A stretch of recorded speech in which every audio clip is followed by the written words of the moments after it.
রায়পুরে রহস্যে ঘেরা 2 শতবর্ষী বটবৃক্ষের সন্ধান। লক্ষ্মীপুর থেকে বিশেষ প্রতিনিধি দেলোয়ার হোসেন পাটোয়ারির পাঠানো প্রতিবেদনে দেখুন বিস্তারিত।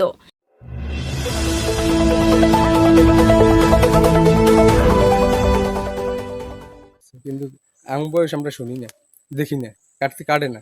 এই গাছটার মালিক কে? মালিক না, এটা এই ইসমাইল মুসলমানে এরা খালি আসতে আর কি জেনে এগুলো মানে ঘুমন হইতে যাচ্ছে ধরে এরা পরে আমাদের কাছে আসছে। আসার পরে আমরা এখন কি করি, তখন বলা হয়েছে যে ঠিক আছে নতুন পূজা কিছু টাকা দেন। হ্যাঁ, এটা এটা আপনাদের সম্মুখে, আপনাদের সামনের ঘটনা। হ্যাঁ, সামনে ঘটনা। তাহলে আপনি বলতে চাচ্ছেন যে এই গাছ কাটতে আসে, যে আসে তখনই যে কোনো বিপদের লক্ষণ দেখা যায়, সমস্যার কবলিত পড়ে। প্রকৃতি আমাদের জীবনের অবিচ্ছেদ্য অংশ। গাছ পৃথিবীর নিঃশব্দ প্রহরী, যারা যুগের পর যুগ অক্সিজেন দিয়ে জীবন বাঁচিয়ে রাখে। এমনই এক বিস্ময়কর ও রহস্যময় বটবৃক্ষের সন্ধান মিলেছে লক্ষ্মীপুর জেলার রায়পুর উপজেলার দক্ষিণচর আবাবিলের গায়ারচর গ্রামে। স্থানীয় সূত্রে জানা যায়, জগন্নাথ মজুমদারের বাড়িতে অবস্থিত এই দুটি বটগাছের বয়স প্রায় 2 শতাধিক বছর।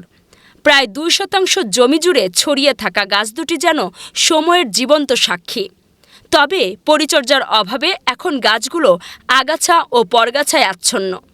গাছের গোড়া থেকে ডাল পর্যন্ত অসংখ্য ছিদ্র ও সুড়ঙ্গে মাঝে মধ্যে দেখা মেলে বিষধর সাপের। মালিক সুদেব মজুমদার জানান, সাপুরেরা একাধিকবার সাপ ধরতে এলেও অদৃশ্য ভয়ে ফিরে যায়। এমনকি গাছ কাটতে আসা শ্রমিকরাও রহস্যজনকভাবে বাধার সম্মুখীন হন বলে জনশ্রুতি রয়েছে।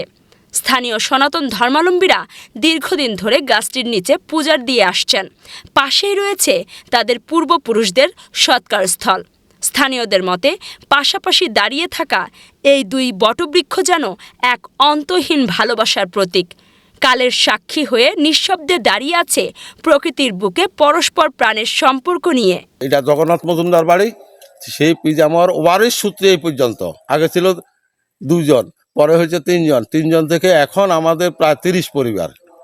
এটার সবাই অংশীদার, যার অংশ হিসাবে সবাই সমান অংশে আমরা পূজা পার্বণ করি, সবাই মালিক এই বাড়ির লোকজন। এই গাছটার কি নাম? এটা হলো বট গাছ এবং হলো অসৎ গাছ। এটা আবার ব্রাহ্মণ দিয়া কোনো এক সময় এটা জোর বইয়াইতে হয়।